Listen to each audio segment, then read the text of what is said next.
Hello, welcome back दोस्तों।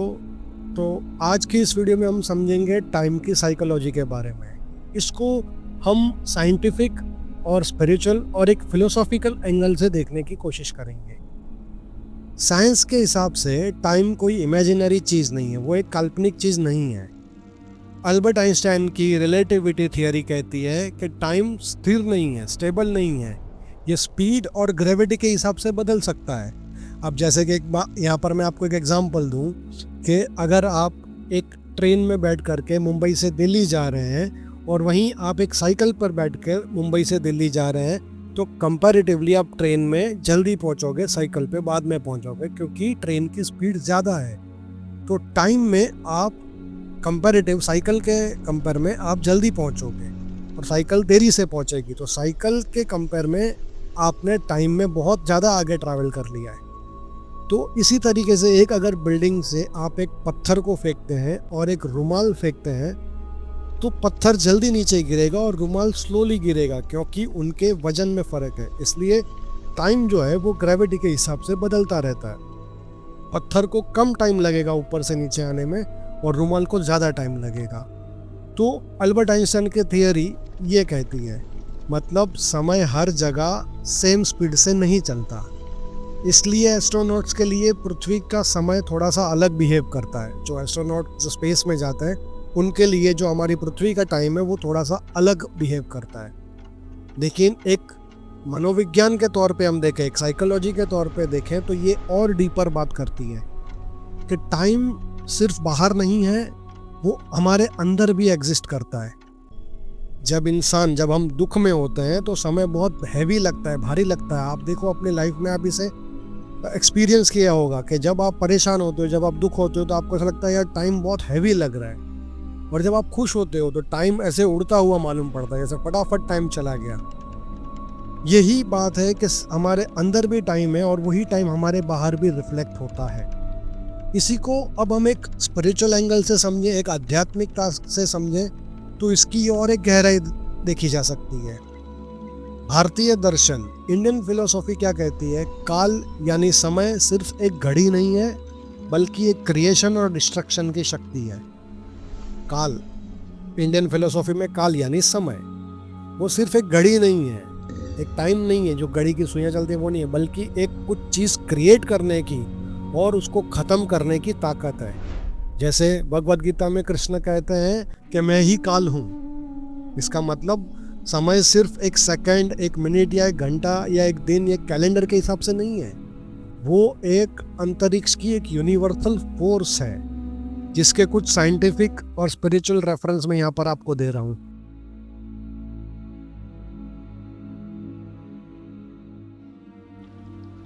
अब हम थोड़ा आगे चले तो यहाँ पर हम समझें कि समय और इंसान का मन, ये दोनों कैसे सिंक्रोनाइज होते हैं, ये दोनों एक दूसरे पर कैसे असर डालते हैं। न्यूरोसाइंस कहता है कि हमारा ब्रेन लगातार फ्यूचर प्रेडिक्ट करता है।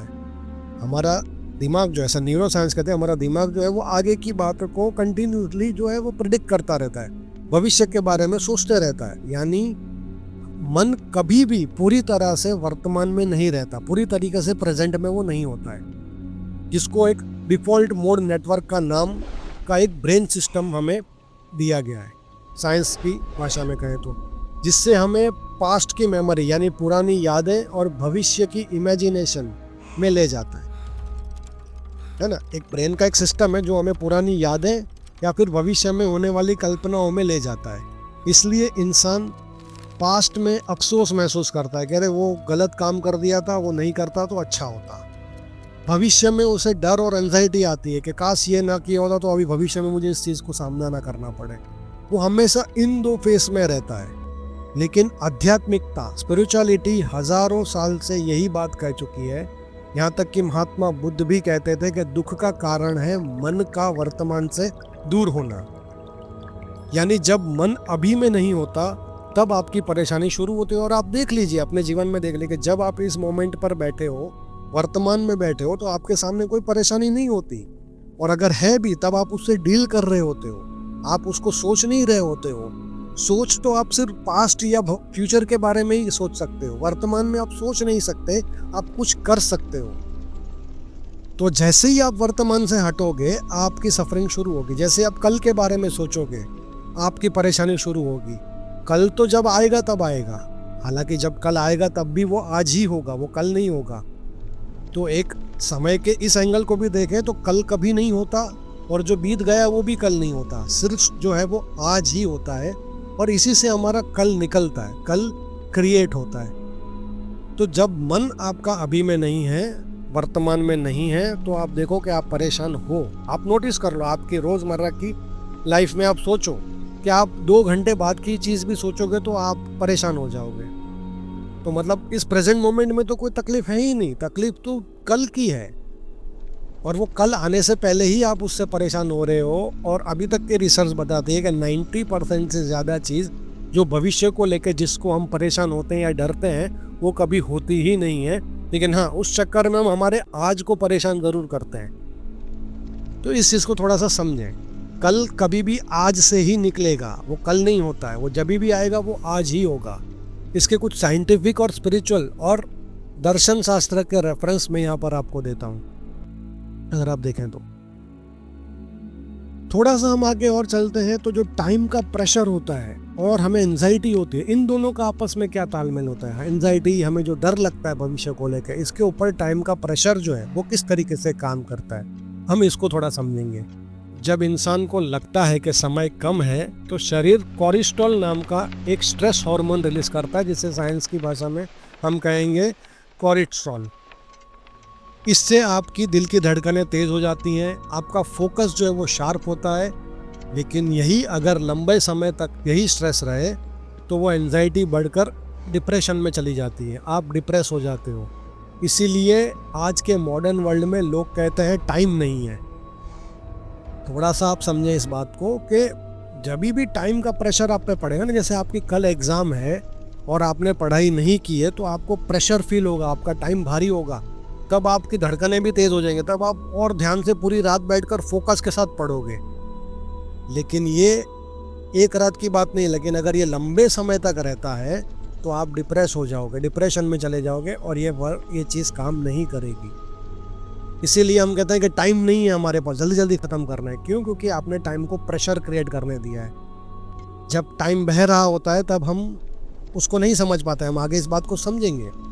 लेकिन रियलिटी में, असली में प्रॉब्लम जो है वो टाइम की कभी रही नहीं, समस्या समय की है ही नहीं, वो माइंड की ओवरलोड स्टेट की है। आपका मन जो है वो ओवरलोड कर लेता है खुद को, उस स्टेट को हम कहते हैं कि प्रॉब्लम समय की है, टाइम नहीं है। टाइम खराब चल रहा है, हमारा ये खराब चल रहा है, वो खराब चल रहा है, ऐसा नहीं होता। हमारे मन ने किसी चीज़ को ओवरलोड कर लिया है। अब इसमें हम एक आध्यात्मिक एंगल देखें, एक स्पिरिचुअल एंगल देखें तो क्या है, योग और ध्यान कहते हैं कि समय से भागो मत, अपनी अवेयरनेस को धीमा करो। हम अमूमन जो है वो समय से भागते हैं, कह रहे आज प्रॉब्लम है कल पे डाल देते हैं, बल्कि अपनी अवेयरनेस को थोड़ा सा शांत करो, उसको धीमा करो, तो आप वर्तमान में अपने आप फोकस करने लगोगे।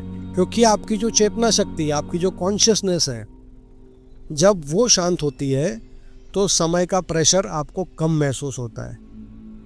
इस चीज़ को समझना बड़ा ज़रूरी है। साइंटिफिक रेफरेंस जैसे काफ़ी है, जैसे अमेरिकन साइकोलॉजिकल एसोसिएशन ने ये स्ट्रेस इफेक्ट्स ऑन बॉडी पे इसके ऊपर काफ़ी चीज़ें बताई हैं। मायो क्लिनिक स्ट्रेस सिम्टम्स में काफ़ी चीज़ें बताई हैं।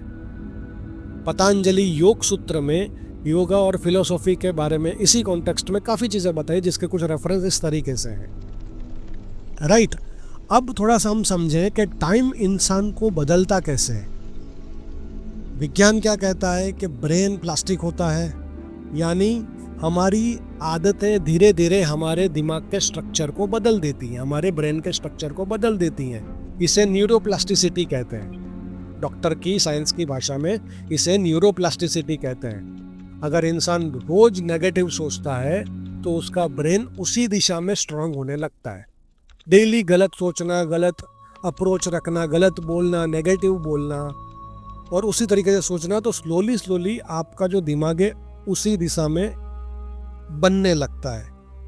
और अगर उसी दिशा में और स्ट्रांग हो जाता है और अगर रोज डिसिप्लिन रखता है कि नेगेटिव सोचने का, वो डिसिप्लिन रख रहा है कि दिन भर में नेगेटिव ही सोचूंगा, तो ब्रेन का एक सक्सेस पैटर्न बिल्ड हो जाता है। मतलब आपका दिमाग का एक पैटर्न बन चुका है कि नेगेटिव सोचना है, और वो पैटर्न बन के वो स्लोली आपकी रियलिटी में बदलता है। मतलब समय इंसान को नहीं बदलता है, समय प्लस रिपीटेड एक्शन इंसान को बदलते हैं। मतलब जो आप नेगेटिव सोच रहे हो ना, और उसको समय के साथ जब जुड़ जाता है तो वो आपके जीवन को बदलता है। इसीलिए कहते हैं कि पॉजिटिव रहना है, पॉजिटिव सोचना है और पॉजिटिव उम्मीदें रखनी है, जिससे आपके दिमाग की पैटर्न वैसी हो जाएगी और वो समय आपका उस अकॉर्डिंग काम करेगा।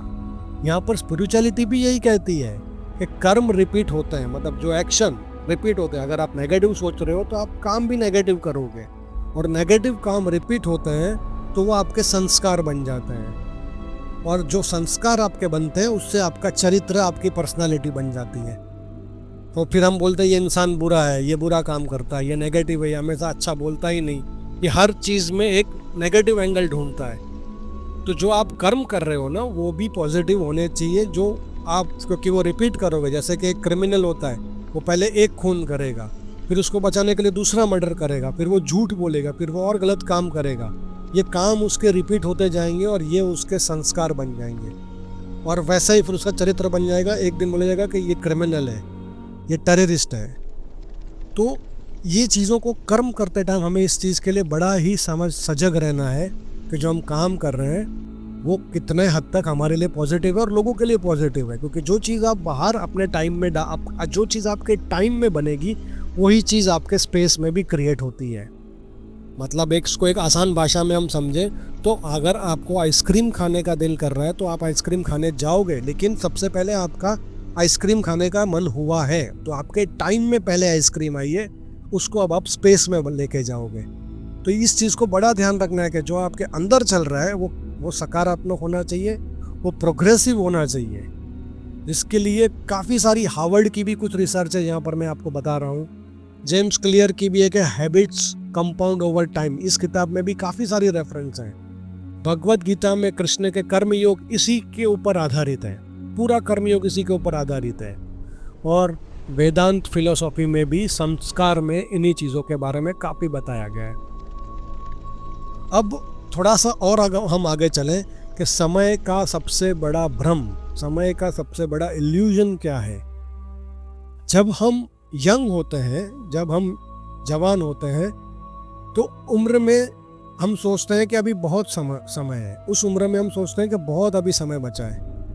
लेकिन साइकोलॉजी कहती है, मनोविज्ञान कहता है कि ह्यूमन ब्रेन फ्यूचर को अनलिमिटेड मान लेता है। जब यंग एज में ना हमारा दिमाग भविष्य को अनलिमिटेड मान देता है, मतलब उसे ऐसा लगता है कि हमारे पास बहुत समय है और हम मल्टीपल चीज़ें को हम ट्राई कर सकते हैं। इसलिए इम्पॉर्टेंट चीज़ें पोस्टपोन करते रहते हैं कि ये इम्पॉर्टेंट है, इसको हम कल कर लेंगे, परसों कर लेंगे, अभी कुछ और कर लेते हैं। क्योंकि वो एज में आपके पास टाइम का प्रेशर नहीं है, आपको टाइम लीवेज दे रहा है, इसके लिए हम लीनिएंट हो जाते हैं। लेकिन जैसे जैसे हमारी उम्र बढ़ती है वैसे वैसे हमें टाइम और ज़्यादा तेज़ मालूम पड़ता है। क्यों? क्योंकि ब्रेन रूटीन मेमोरीज को कंप्रेस कर देता है। इसलिए बचपन हमको लंबा लगता है, फिर थोड़े हम जब एडल्ट होते हैं तो वो ज़्यादा तेज भागता हुआ लगता है। तो इस चीज़ को समझना बड़ा ज़रूरी है कि टाइम कम होगा तो आपका ब्रेन जो है वो सारी मेमोरी को कंप्रेस करेगा, फिर वो एक स्ट्रेस वाली चीज़ में जाएगा, वो डिप्रेस वाली चीज़ में जाएगा। क्योंकि तब हमारे पास समय नहीं है और हमें लगता है कि लाइफ में बहुत कुछ करना था और किया कुछ भी नहीं है, तो फटाफट सारी चीज़ें कर दो, उसमें वो ओवर स्ट्रेस, ओवरलोड हो जाएगा, जैसे हमने आगे समझा, है ना। इसलिए बचपन लंबा लगता है, एडल्टहुड जो होता है वो तेज भागता हुआ लगता है। अब एक दर्शन शास्त्र, एक फिलोसॉफी क्या कहती है कि स्टोइक फिलोसॉफी कहती है कि एक बात याद रखो कि आप मरने वाले हो, रिमेंबर यू विल डाई। ये एक नेगेटिव सोच नहीं है, बल्कि ये एक अवेयरनेस है, ये एक जागरूकता है कि एक दिन हम इस शरीर को हमारे मरना है और हमारे सारे काम हमारे इस बुद्धि और हमारे शरीर से होते हैं। तो एक लिमिटेड टाइम को कॉन्शियसली जीना चाहिए। जो टाइम हमारे पास है उसको एक सजाग अवस्था में कॉन्शियस तरीके से जीना है। उसको ना तो वेस्ट करना है, ना तो ओवर प्रोडक्टिव करना है। जैसे एक नदी बह रही होती है, उस नदी में बहते जाना चाहिए, ना उससे फास्ट जाने का आप करो, ना उसके ऑपोजिट जाने का करो। अगर उस फ्लो में आप जाओगे तो उस नदी की धारा को आप एंजॉय कर पाओगे और इवेंचुअली आप वहाँ पहुँच जाओगे जहाँ आपको पहुँचना है। Scientific American, why time speed up as we age, इस एक आर्टिकल में आपको काफ़ी चीज़ें यहाँ पर रेफरेंस के तौर पे मिल जाएंगी।